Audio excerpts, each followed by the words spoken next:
My wife, a 38-year-old female, and I, a 43-year-old male, were married for 13 years. She was employed as a second-grade teacher at an elementary school for several years. During that time, we attended several parent-teacher conferences and school faculty parties together. In 2015, we had the opportunity to meet her colleagues and even the principal and his wife. My wife and I had a daughter of our own. From my perspective, our lives were perfect. My mother-in-law decided to treat us to a trip to Hollywood, California. Since my wife had a passion for the film industry, we each brought 2 friends along. As a group, we toured a few of the film sets for The Mandalorian. Subsequently, we separated, with the girls going to a nightclub and the guys going to a casino. The objective was to win money playing poker. While we were apart, my wife texted me about all the naughty things she wanted to do to me. When I returned to the hotel room, I arrived early, at approximately 11 p.m. The time was 10 p.m. had completed her ablutions and was prepared for recreational activities. She did not return until well after 1 a.m. In a state of inebriation, it was evident that no sexual activity had occurred that evening. I then proceeded to place her into bed and connected her mobile phone to the electrical supply. Upon activation, I observed a text message from an individual named Bill, which read, "I wish I was there with you." This was an unheard of default messaging application, so I then unlocked her phone and began perusing the messages.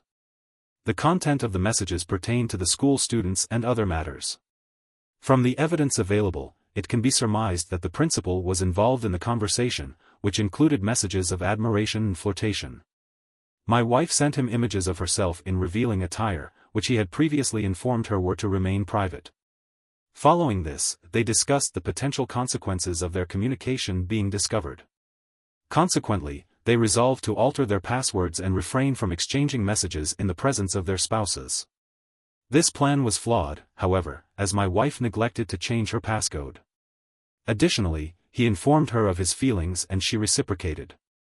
I obtained screenshots of these interactions and sent them to my phone. I then contacted AP's wife to discuss the matter further. On social media, I deleted all traces of my gathering evidence before setting my wife's phone down and waking her up with one question. I inquired as to why she was messaging the principal of her school.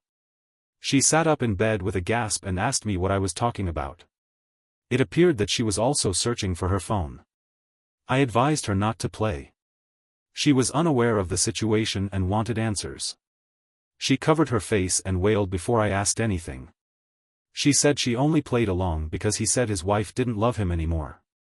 She immediately promised me she would never speak to him again. I told her I didn't care if they continued their relationship because our relationship was over. She implored me, in a state of distress, to refrain from disclosing the details of their interaction to anyone else. I am convinced that she would have resorted to violence if she had been aware of the evidence I had stored on my mobile phone. I was certain that she would not leave the hotel without having styled her hair and applied makeup, so I left her there, with her luggage in hand, just as the door was about to be closed with a resounding bang.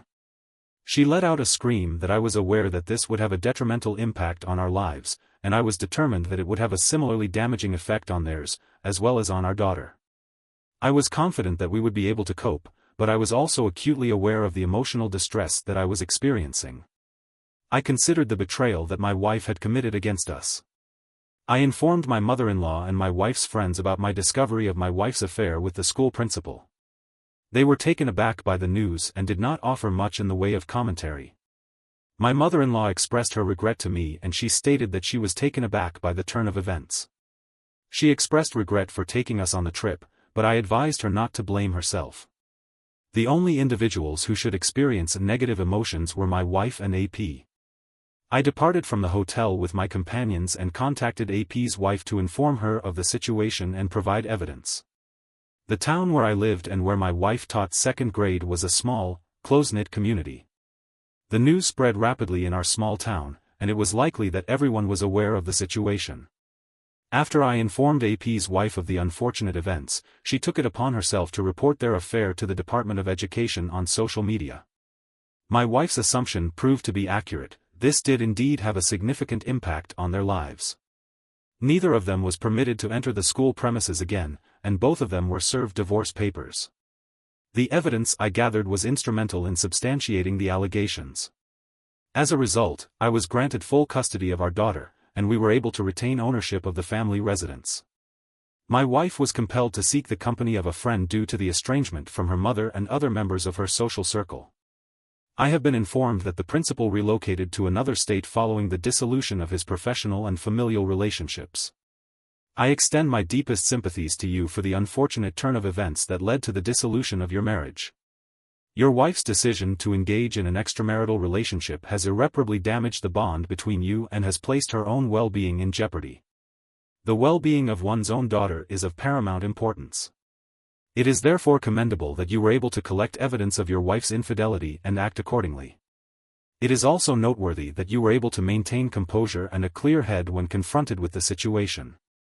This is a crucial aspect in instances of infidelity, as it allows for a more objective assessment of the situation and a more measured response. In the aftermath of such a profound betrayal, it is imperative to sever ties and embark on the process of healing. Allowing oneself time to grieve and to be nurtured by those who love and support you is of the utmost importance. It is essential to maintain honesty and integrity in all aspects of your life, and to demand the same from those you share your life with. Do not be afraid to let someone earn your trust and prove themselves worthy of your devotion. Thank you for sharing your story. I wish you the best of luck in the future. The second story is that of my wife, Beyonce, who is 26 years of age and female. She was an extremely spoiled woman who was accustomed to having things handed to her. She was of the mindset that life was easy and that things would always work out. I was drawn to this optimism of hers because she was able to draw people in like sunshine. It is therefore unsurprising that people gave her whatever she wanted. She did not even have to ask. We dated for 2.5 years before I proposed. For a period of 2.5 years prior to my proposal, I had the opportunity to meet her family. This occurred during the first year of our relationship. They expressed great affection towards me. Over time, we developed a close bond, and I came to believe that she was destined to become my wife. We commenced planning our wedding, which was to be a magnificent event. Her parents were extremely generous, readily agreeing to any request their daughter made.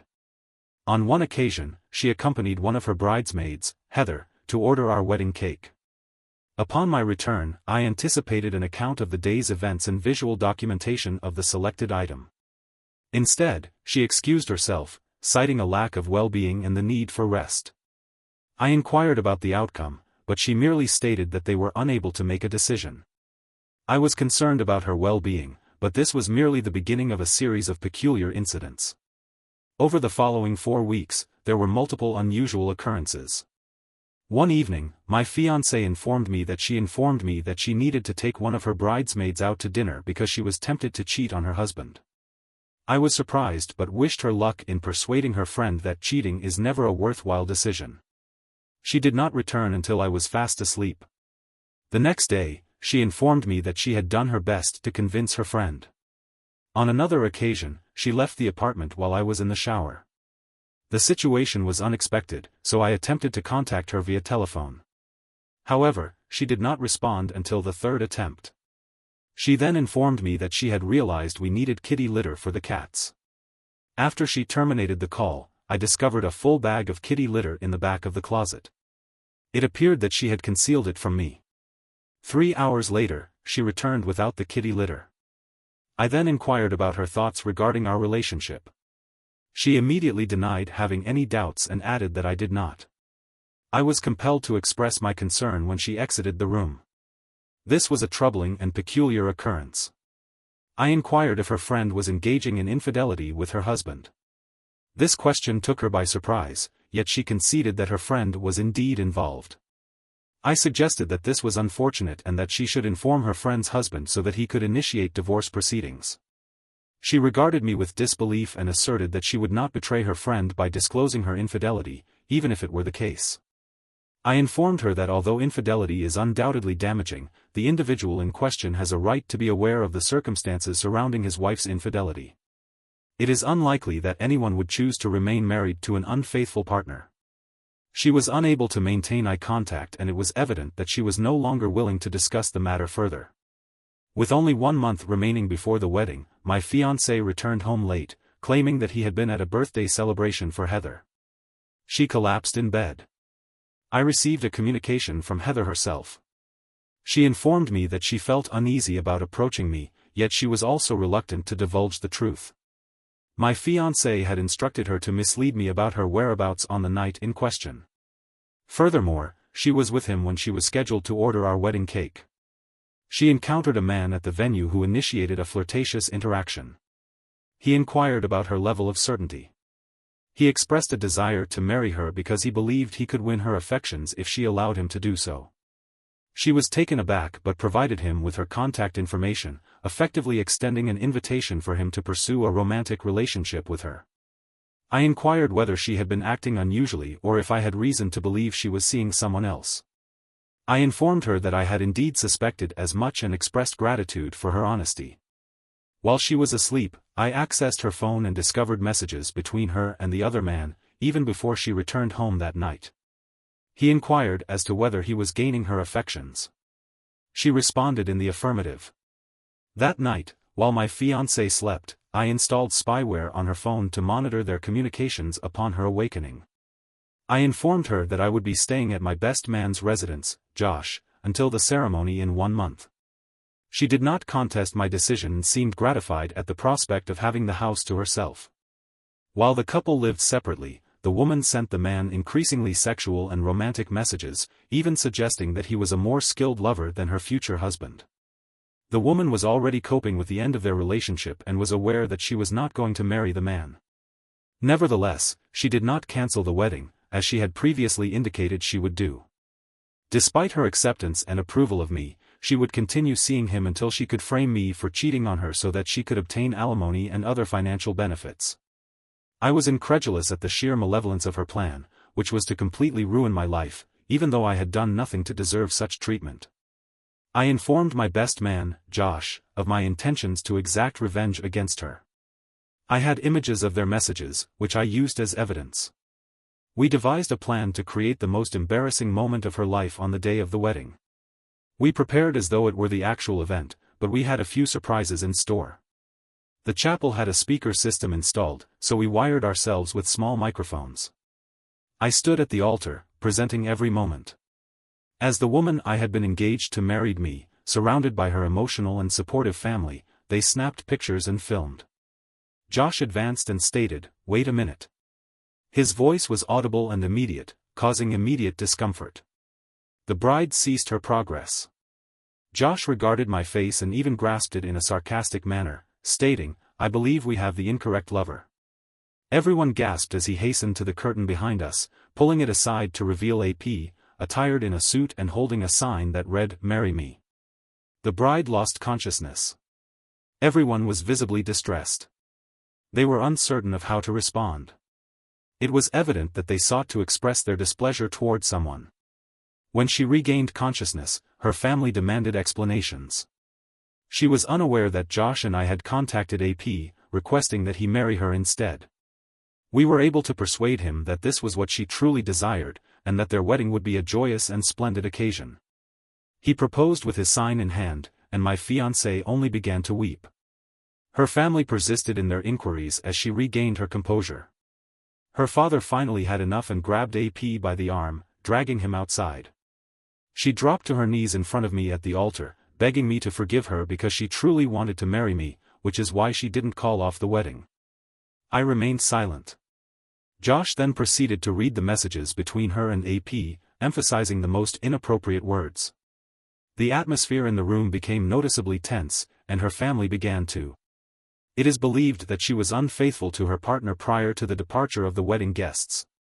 Her mother expressed her distress at the financial outlay incurred for the nuptials. She demanded to know how her daughter had the audacity to ruin her life and future by engaging in sexual intercourse with another man when she was engaged to be married. All parties, including the groom and myself, withdrew from my prospective spouse in the chapel. Since that day, her sole objective has been to regain the trust and support of her family. However, following that traumatic experience, it is unlikely that she will ever be able to do so. It would be reasonable to assume that it would be challenging for her to regain a sense of ease after having an altercation outside. AP quickly realized that he had made a mistake, and it seems that you were able to avoid a potentially problematic situation. Your honest friend and his unusual behavior provided you with valuable insight, and you took appropriate action. I am pleased to see that you gathered evidence and have the support of your best man to challenge the wedding arrangements. You deserve a more suitable partner, and it is important to remember that you can find someone who is worthy of your trust. You are fortunate that you did not proceed with marriage or have any children with her. It is fortunate that her infidelity was revealed at an early stage. I am grateful to you all for listening to today's accounts. If you found them engaging, I would be grateful if you would like and subscribe to this channel. If you have any comments on the stories you have heard, or if you would like to share your own experiences or those of others, please do not hesitate to contact me.